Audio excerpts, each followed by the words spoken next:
दोस्तों, क्या आप किसी बैंक के ग्राहक हैं? मैं समझता हूं कि आप सभी किसी न किसी बैंक के ग्राहक जरूर होंगे। किसी न किसी बैंक में आपका जरूर खाता होगा। लेकिन क्या आपको अपने अधिकार मालूम है ग्राहक के रूप में? बैंक आपको क्या-क्या सुविधा देने के लिए बाध्य है? क्या आपको जानकारी है इसकी? अगर नहीं है तो भी कोई बात नहीं, क्योंकि आज की वीडियो में मैं आपको आपके अधिकारों से परिचित कराने जा रहा हूं। नमस्कार दोस्तों, आप सभी का स्वागत है आपके अपने चैनल पर जिसका नाम है सिंपल बैंकिंग।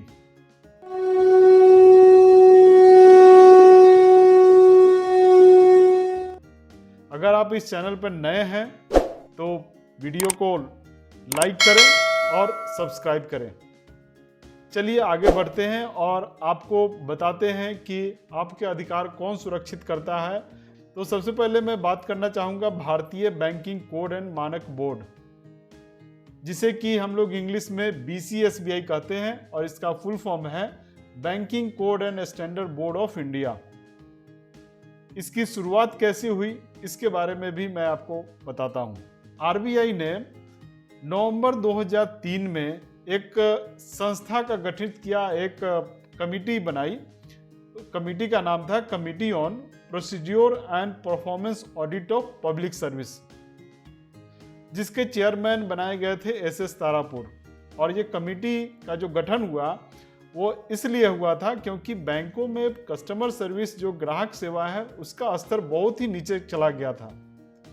RBI एक नियामक संस्था है, मतलब कि बैंकों के लिए नियम बनाने का काम RBI का है। लेकिन जो नियम बने हैं या ग्राहक को जो सेवा देने का बैंक ने वादा किया था, या RBI जो ग्राहक को सेवा देने के लिए बोलती है, क्या वो सुनिश्चित हो रहा है, ग्राहकों को मिल रहा है या नहीं मिल रहा है, इसको देखने के लिए एक संस्था चाहिए था। और इसी संस्था को बनाने के लिए ये जो कमिटी है वो गठित किया गया RBI के द्वारा। तो SS तारापुर जो कि इसके चेयरमैन बने और उन्होंने बहुत सारी संस्थाओं को स्टडी किया, अध्ययन किया। और अध्ययन करने के बाद उन्होंने देखा कि लंदन में एक ऐसी ही संस्था है जिसका नाम था banking code and standard board. तो उसी संस्था के तर्ज पर उन्होंने रिकमेंड किया, उन्होंने RBI को बोला, जिसका नाम था banking code and standard board of India, जिसके रखा गया। और यह संस्था सोसाइटी रजिस्ट्रेशन एक्ट 1860 में रजिस्टर्ड की गई और यह संस्था 18 फरवरी 2006 से फंक्शन में है और ये कार्यरत है 18 फरवरी 2006 से। इसका एकमात्र ऑफिस मुंबई में है, जो कि RBI की बिल्डिंग BKC से ही संचालित होता है। पहले तो इसका जो मेंबर शेड्यूल्ड बैंक को ही मेंबर बनाया गया था, सिर्फ शेड्यूल्ड बैंक इसके मेंबर हो सकते थे। लेकिन बाद में सभी के लिए इसके मेंबरशिप को खोल दिया गया। शेड्यूल्ड कमर्शियल बैंक, RRB और कुछ अर्बन कोऑपरेटिव बैंक और स्मॉल फाइनेंस बैंक इसके मेंबर बन गए और इसके अभी भी मेंबर हैं। इसमें जो मेंबरशिप लेने का जो क्राइटेरिया है वो वॉलंटरी है, मतलब कि कोई भी बैंक चाहे तो इसके मेंबरशिप ले सकता है और उसकी इच्छा के ऊपर है, बैंक के पर्टिकुलर बैंक के ऊपर में निर्भर करता है कि वो इसका सदस्य बनना चाहता है या नहीं बनना चाहता है। वो बाध्य नहीं है इसके सदस्य बनने के लिए।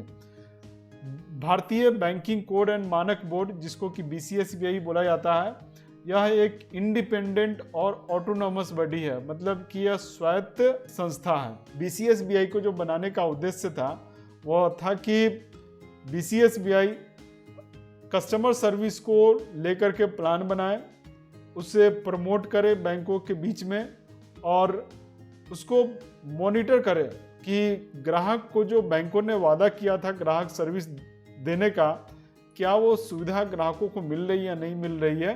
तो ये पूरा काम BCSBI का है। अब हम देखते हैं कि BCSBI ये काम करती कैसे है।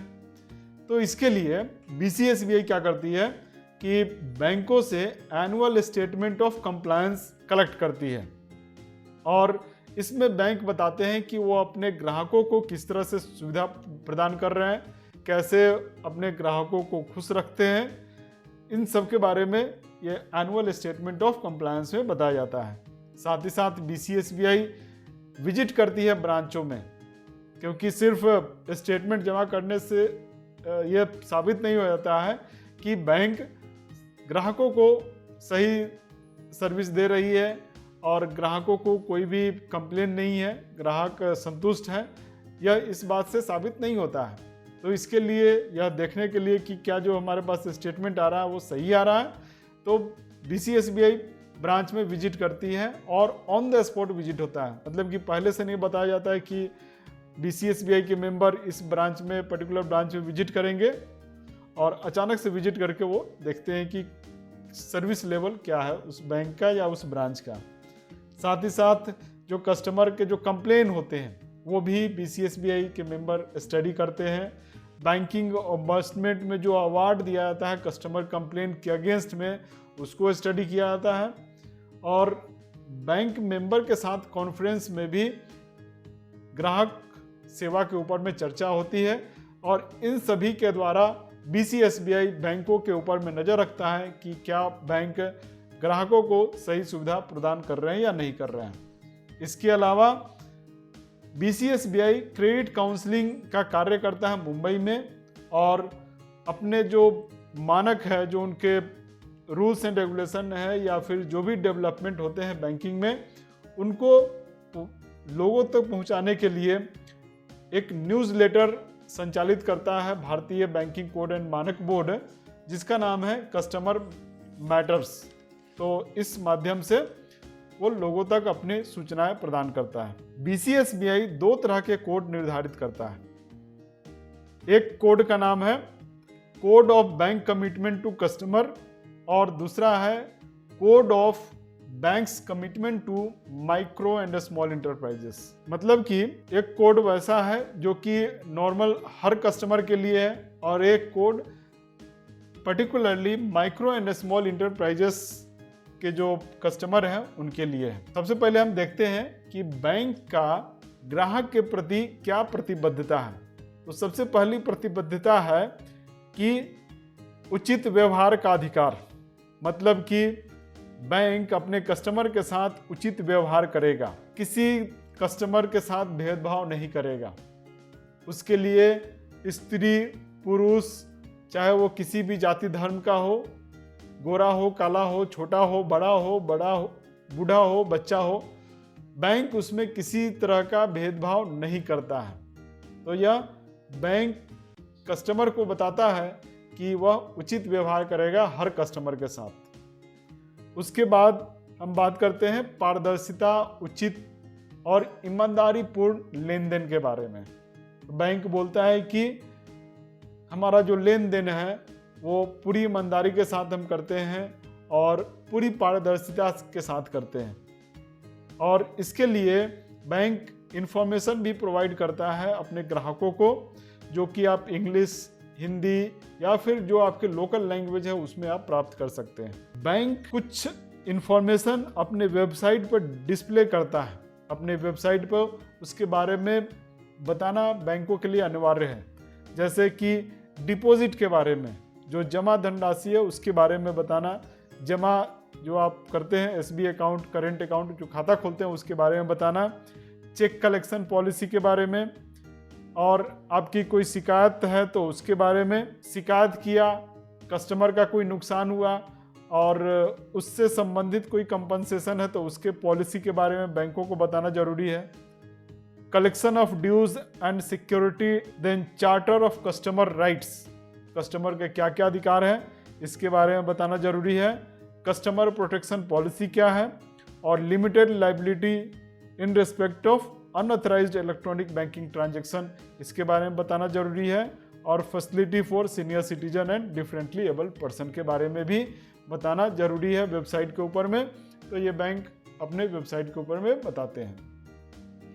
उसके बाद हम बात करते हैं उपयुक्तता का अधिकार, मतलब कि जिस कस्टमर को जो प्रोडक्ट चाहिए बैंक वही प्रोडक्ट उसको ऑफर करेगा। अब ऐसा नहीं है कि किसी को एटीएम कार्ड नहीं चाहिए तो बैंक उसको फोर्स कर सकता है कि आप एटीएम कार्ड ले लीजिए। अगर मुझे इंश्योरेंस नहीं चाहिए तो बैंक मुझे इंश्योरेंस लेने के लिए फोर्स नहीं कर सकता है, बाध्य नहीं कर सकता है।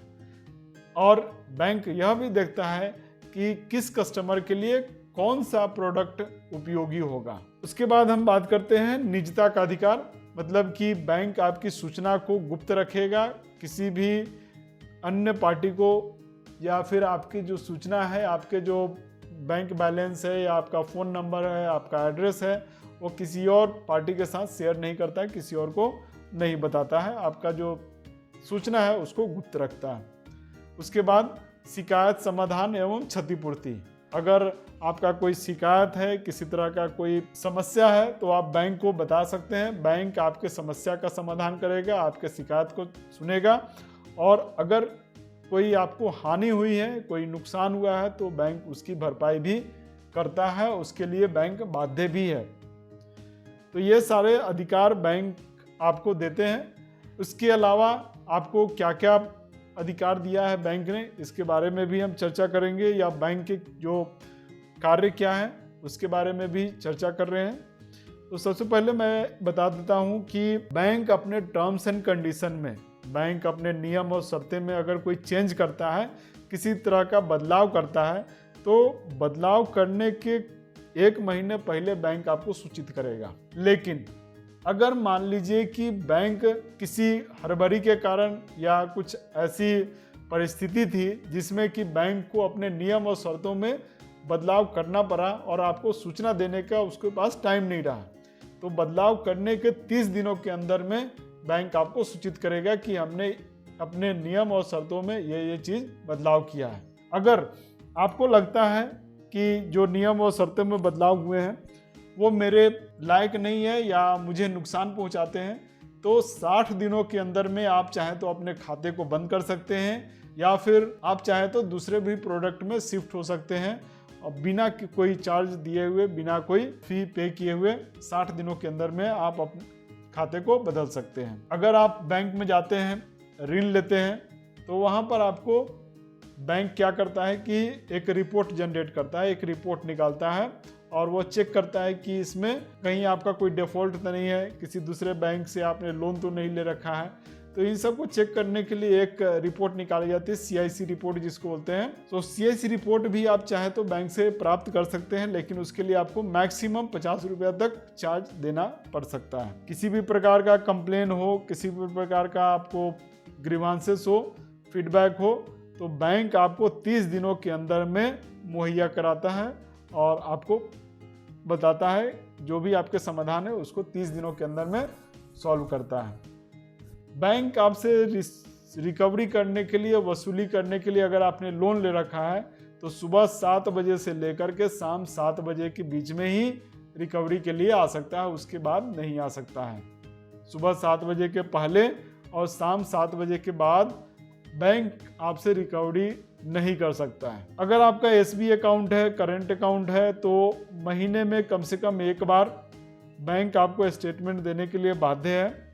और लोन अकाउंट है तो बिना किसी चार्ज के एक फाइनेंशियल ईयर में कम से कम एक स्टेटमेंट आपको मिलना ही चाहिए। उसके बाद अब देखिए रेट ऑफ इंटरेस्ट की अगर हम बात करें सेविंग खाते के ऊपर में, तो 1 लाख रुपए तक हर बैंक में समान ब्याज दर होता है, चाहे वो SBI हो, बैंक ऑफ बड़ौदा हो, पंजाब नेशनल बैंक हो। किसी भी बैंक में आप जाएंगे तो 1 लाख रुपए तक एक ही ब्याज दर आपको मिलेगा। यह BCSBI का नियम है। SB खाते के ऊपर में, बचत खाते के ऊपर में जो ब्याज दर होता है, ब्याज की जो गणना होती है, वो आपके डेली बैलेंस शाम को क्या बच रहा है उसके ऊपर में गणना की जाती है। और जो भी आपका ब्याज बनता है वो हर त्रैमासिक 3 महीने के अंतराल पर आपके खाते में जमा कर दिया जाता है। 3 महीने में आपके खाते में जमा हो जाता है। अगर आपने अकाउंट ओपन किया और आपको लगता है कि मुझे अकाउंट से फ़ायदा नहीं है, आपको बंद कराना है अकाउंट को या अकाउंट को चेंज करना है, तो अकाउंट ओपन होने के 14 दिनों के अंदर, खाता खोलने के 14 दिनों के अंदर आप खाते को बिना किसी चार्ज दिए हुए, बिना कोई फ़ी पे किए हुए बंद कर सकते हैं। अगर आप चाहते हैं कि जो हमारा खाता है एक ब्रांच से दूसरे ब्रांच में ट्रांसफ़र कर दिया जाए, तो आप रिक्वेस्ट जब बैंक में देते हैं, ब्रांच में देते हैं, तो ब्रांच 3 दिनों के अंदर में आपके खाते को एक ब्रांच से दूसरे ब्रांच में ट्रांसफ़र कर देना बाध्य है। जिस ब्रांच में, जो नया ब्रांच है, उसमें जहां भी आपने ट्रांसफ़र कराया है वहां 6 महीने के अंदर में आपको अपना नया एड्रेस प्रूफ जमा करना होगा। अगर आप अपने खाते में लेन देन नहीं करते हैं तो आपका खाता क्या होता है, निष्क्रिय हो जाता है। लेकिन निष्क्रिय होने के 3 महीना पहले बैंक आपको सूचित करता है कि आप अपने खाते में लेन देन कीजिए, अन्यथा आपका खाता निष्क्रिय हो जाएगा। मान लीजिए कि कोई खाता धारक है और खाता धारक की मृत्यु हो जाती है, जो उसके नॉमिनी है या उसके उत्तराधिकारी हैं, तो उनको जो खाते में रकम है या फिर यूं कहें कि जो भी जमा राशि है उसको 15 दिनों के अंदर में बैंक को सेटल करना है।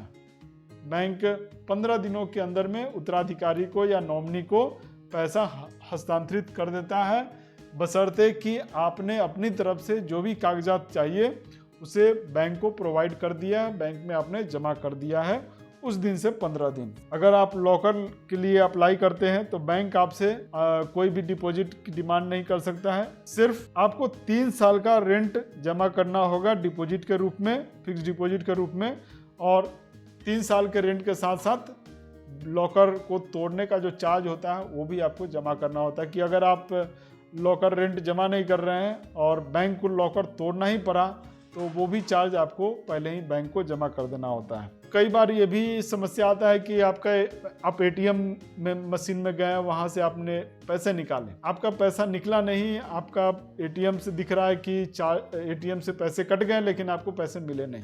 बैंक में आप जाते हैं, कंप्लेन करते हैं और बैंक क्या करता है कि आपके कंप्लेन ले लेता है, लेकिन उसको सेटल करने में बहुत ज़्यादा टाइम आपको लग जाता है। तो यह आपके लिए बहुत इंपॉर्टेंट सूचना है कि अगर आप 30 दिनों के अंदर में आपने क्लेम लॉन्च किया है बैंक में, तो 5 कैलेंडर डेज के अंदर में, मतलब 5 दिनों के अंदर में बैंक आपका जो एटीएम से पैसा निकल गया था उसको सेटल करता है।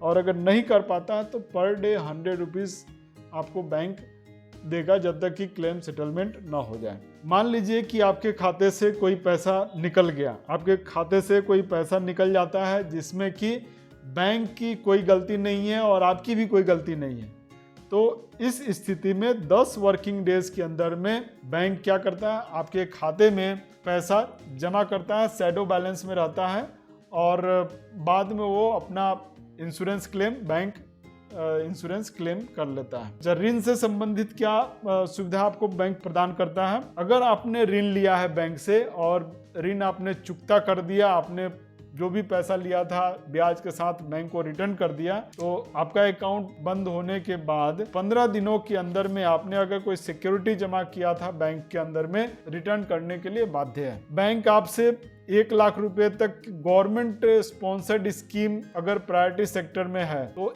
1 लाख रुपए तक के लोन के लिए, या फिर एमएसएमई में 10 लाख रुपए लोन तक के लिए, एजुकेशन लोन मतलब कि शिक्षा ऋण में 4 लाख रुपए तक के लिए आपसे किसी भी प्रकार का कोलेट्रल सिक्योरिटी डिमांड नहीं करता है। अगर आप एक ब्रांच से दूसरे ब्रांच में लोन अकाउंट को ट्रांसफर करने के लिए रिक्वेस्ट देते हैं तो 21 दिनों के अंदर में बैंक आपके रिक्वेस्ट को पूरा करने के लिए बाध्य होता है। क्रेडिट कार्ड के बारे में थोड़ा हम लोग जानकारी ले लें कि क्रेडिट कार्ड में क्या क्या सुविधा है।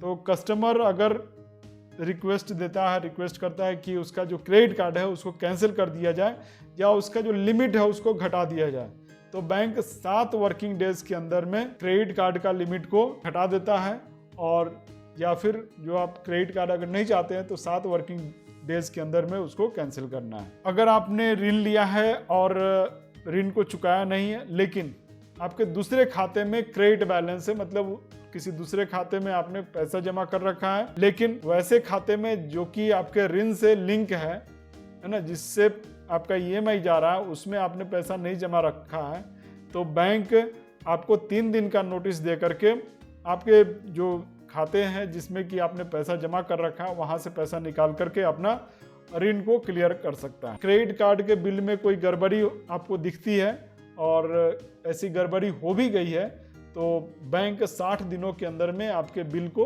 सुधार दे देगा, सुधार करने के लिए बाध्य होता है। अच्छा, चेक कलेक्शन की अगर हम बात करें, चेक कलेक्शन के लिए आप बैंक में क्या करते हैं, चेक ड्रॉप बॉक्स होता है, वहां जाते हैं और अपना चेक गिरा देते हैं।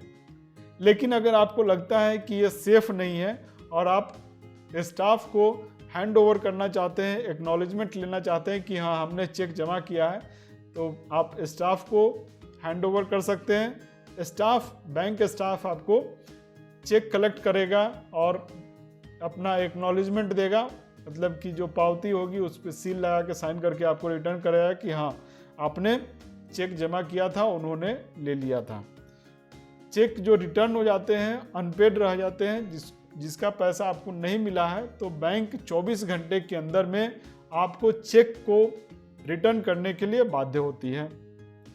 साथ ही साथ अगर कोई डिस्प्यूट हो गया है, कोई चेक आपने पे किया था या हो सकता है कि चेक आपको कोई पे किया था लेकिन आप उसकी इन्फॉर्मेशन को देखना चाहते हैं कि हाँ ये किस डेट को या कौन सा चेक था या कितना अमाउंट का चेक था, ये इत्यादि चेक के बारे में अगर आपको इन्फॉर्मेशन लेना है तो 1 साल के अंदर में अगर आप इन्फॉर्मेशन ले रहे हैं तो बैंक आपसे किसी प्रकार का चार्ज नहीं लेता है और आपको पूरी की पूरी इन्फॉर्मेशन प्रोवाइड करता है।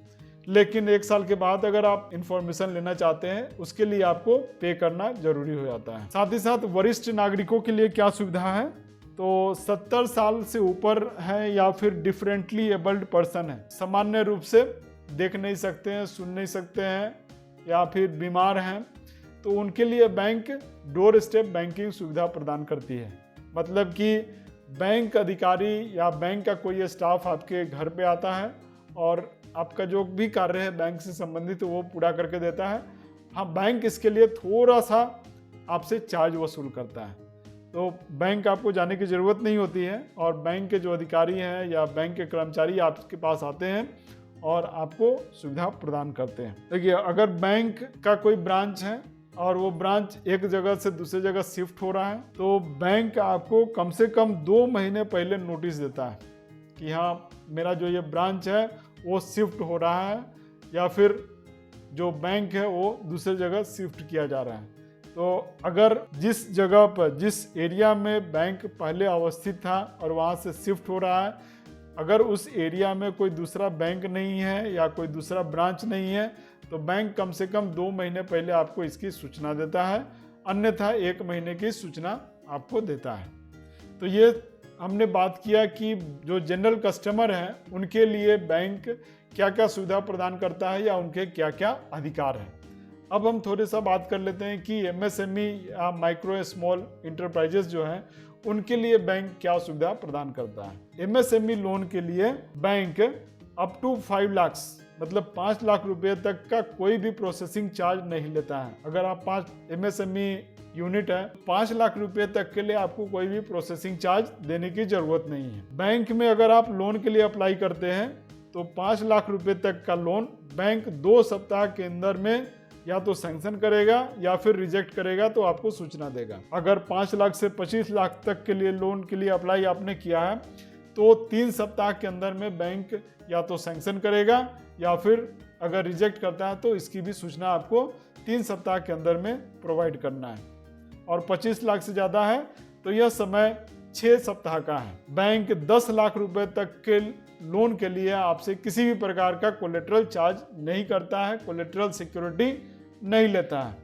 और जो लोन सैंक्शन हो गया है तो 2 दिनों के अंदर में डिसबर्स करने की जिम्मेदारी होती है बैंक की। तो ये सारी सुविधा आपको बैंक प्रोवाइड करता है। बैंक अपने ग्राहकों से ये वादा करता है कि आपको ये सारी सुविधा हम प्रदान करेंगे और अगर कहीं कोई त्रुटि रह जाती है बैंक से तो इसके लिए आप BCSBI को कंप्लेन कर सकते हैं, बैंकिंग ओम्बड्समैन में जा सकते हैं, RBI को कंप्लेन कर सकते हैं या बैंक में ही कंप्लेन कर सकते हैं।